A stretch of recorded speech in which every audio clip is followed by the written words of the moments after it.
عنوان تلخیص ہے اور کلاس فرسٹ ایئر کا سوال ہے۔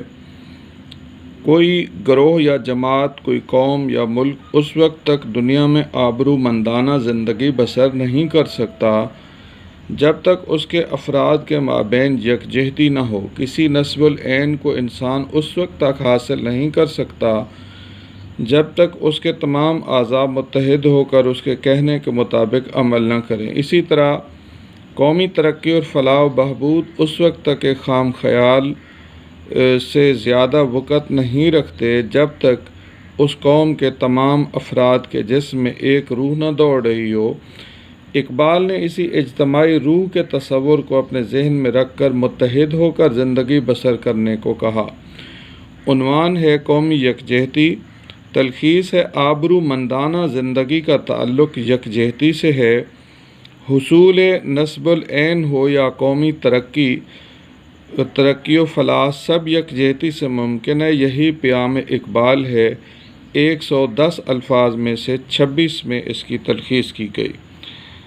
وینس کا حسن دن کی نسبت رات کو کسی قدر نکھر آتا ہے، اس وقت اس میں بے پناہ کشش پیدا ہو جاتی ہے جس کے سامنے باہر سے آنے والے مسافر اپنے آپ کو بے بس محسوس کرتے ہیں۔ اس حسن کا تعلق برقی کمکموں یعنی بلب یا تیز روشنی سے نہیں بلکہ اس تاریکی سے ہے جو شام کے دھندلکے کے ساتھ ہی وینس کی لہروں میں اترنا شروع ہو جاتی ہے۔ جو شام گزرتی ہے، اس تاریکی کی گہرائی خود وینس کے حسین چہرے کو اس طرح پرکشش بنا دیتی ہے جس طرح بعض اوقات سیاہ پلکوں میں لپٹی ہوئی شفاف آنکھوں کا حسن کا کاجل کی سیاہی سے ابھر آتا ہے۔ وینس کا حسن اس کا عنوان ہے، اور وینس کا حسن رات کو پرکشش بن کر مسافر کو مسحور کر دیتا ہے، روشنی کے بجائے تاریکی پلکوں کی سیاہی کے مشابہ نظر آتی ہے۔ یہ پیرا ہم پہلے دیکھ چکے ہیں، اور آداب حیات اس کا عنوان ہے۔ محفل میں تھوکنے، چھینکنے، اونچا بولنے، پشت کرنے، پاؤں پھیلانے، بات کاٹنے، اونچی ڈکاریں لینے، کھانے میں پہل کرنے اور اونچا بولنے سے گریز ہی عمدہ اخلاق کا مظاہرہ ہے۔ یہ عبارت ہم پہلے دیکھ چکے ہیں۔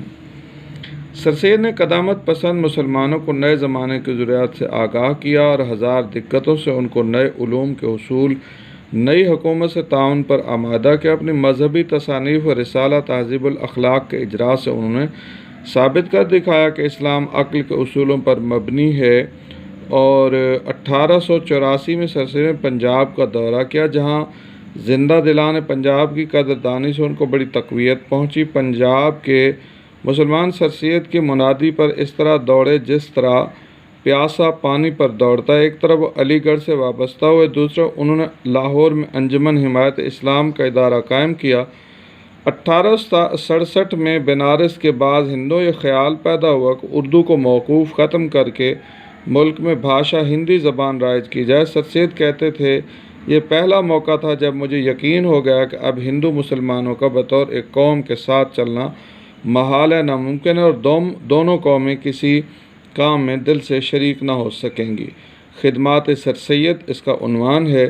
سر سید نے قدامت پسند مسلمانوں کو عہد جدید سے آشنا کیا، رسالہ تہذیب الاخلاق کے اجرا اور دورہ لاہور سے شعور دیا، اردو ہندی تنازع سے دو قومی نظریہ کی داغ بیل ڈالی۔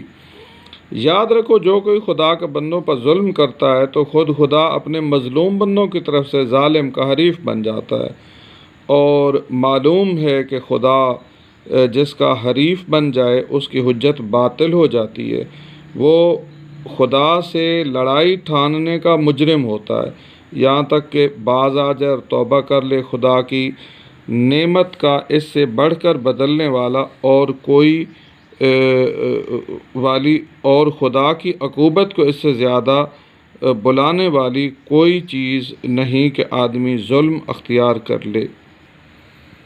عنوان ہے، ظلم کی رسی دراز نہیں، خدا مظلوموں کی طرف سے ظالم کا حریف بن جاتا ہے۔ اگر ظالم توبہ کر لے تو خدا معاف کرتا ہے، ورنہ خدا بڑا منتقم ہے۔ طالب علمی کا زمانہ خوشیوں اور امنگوں کا زمانہ ہوتا ہے۔ طالب علم اپنے والدین کے سائے شفقت میں فکر معاش اور ہر قسم کی خاندانی الجھنوں سے آزاد رہ کر اپنے تعلیمی سفر کو جاری رکھتا ہے۔ طالب علمی کے دور میں طلبہ کو بعض ایسی خوشیاں بھی حاصل ہوتی ہیں جو حصول کا زمانہ ختم ہونے کے ساتھ ہی ختم ہو جاتی ہیں۔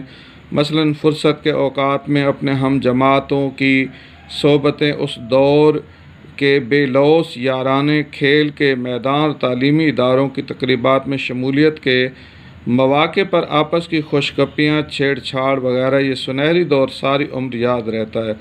زمانہ طالب علمی عنوان ہے۔ طالب علم زمانہ طالب علمی کو الجھنوں سے آزاد رہ کر خوشی سے گزارتا ہے۔ اس کی یہ خوشی اس زمانے کے خاتمے کے ساتھ دم توڑ دیتی ہے، یادیں باقی رہتی ہیں۔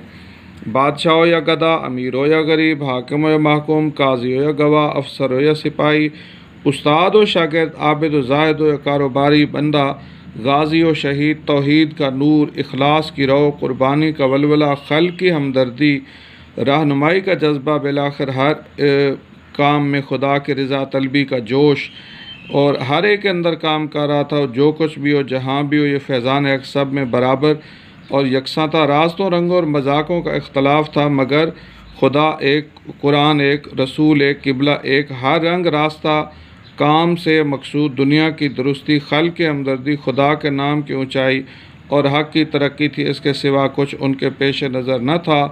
روشن عہد رفتہ اس کا عنوان ہے۔ ہر قسم کے لوگوں میں خوشنودی خدا کا جذبہ موجزن تھا۔ خدا، قرآن، رسول، قبلہ ایک تھا۔ ہر کام میں خلق کی ہمدردی اور خدا کے نام کی اونچائی سامنے تھی یا پیش نظر تھی۔